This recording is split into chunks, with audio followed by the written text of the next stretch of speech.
E essa questão da culpa, né, Priscila, dos sentimentos que a gente carrega durante a vida física, e inclusive na extrafísica, quando Sim, saímos, é que são verdadeiros entraves para tudo que a gente pensa fazer na vida, para todas as dificuldades, né?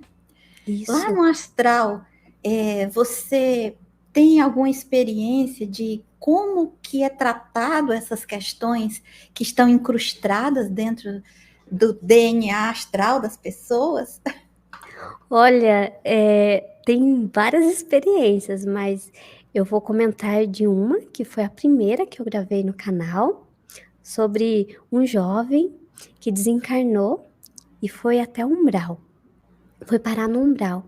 E ele estava com 2 espíritos ao lado dele, e ele desencarnou com aquele sentimento de culpa, que ele precisaria ficar naquele lugar, porque ele não merecia ser feliz. Então ele estava envolto de angústia, de sofrimento e principalmente pelo sentimento de culpa. E chegando no umbral, eu percebi que 2 amparadores estavam me ajudando a amparar aquele espírito. E eu fui conversando com ele, mas hoje, com o meu entendimento de estudo, eu percebi que eu estava fazendo uma psicofonia, que o amparador estava acoplado na minha aura e ele estava usando do meu chakra laríngeo para conversar com aquele espírito, porque eu comecei a falar coisas de muita sabedoria para aquele espírito.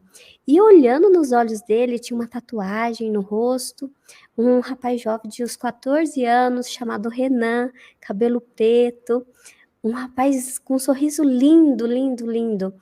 E ele estava naquele sofrimento, eu comecei a observar ele e comecei a conversar com ele, e o amparador sempre estava intervindo. E depois desse diálogo, eu despertei e comecei a pensar sobre essa projeção. Eu comecei a refletir e pensar, poxa, aqui no plano físico, a gente às vezes passa por situações desafiadoras que nos dá um chacoalhão, principalmente a gente está de cara com um sentimento às vezes de vaidade, de ego. E naquele momento eu ouvindo o Renan, eu falei assim e pensei, poxa, a gente por vezes pensa, eu preciso ficar nessa situação, eu preciso continuar esse sofrimento, eu não sou merecedora de ser feliz. Quantos pensamentos distorcidos passam pelo nosso pensamento, pela nossa mente, né? Que nós pensamos. E aquele espírito me ensinou sobre essa análise profunda das minhas emoções, quais sentimentos que eu estou fortalecendo. Aí eu, naquele momento, me recordando da conversa que eu estava tendo com o Renan, eu falei assim para ele: você sabia que você, mudando a sua vibração, seu sentimento, você se sentindo merecedor de ser feliz, você consegue sair daqui? E ele olhando para aquele lugar escuro, ele estava descalço, aquela escuridão, aquele lamaçal no pé dele, e aquela roupa suja, ele começou a ficar emocionado e falou assim: como que eu consigo sair daqui se eu não vejo ninguém, só vejo esses espíritos que estão armados aqui com várias armas? E eu falei assim: pense em algo bom, pense na sua família. E ele começou a ficar emocionado e ele começou a ver os 2 amparadores. E ele foi amparado por causa dessas palavras.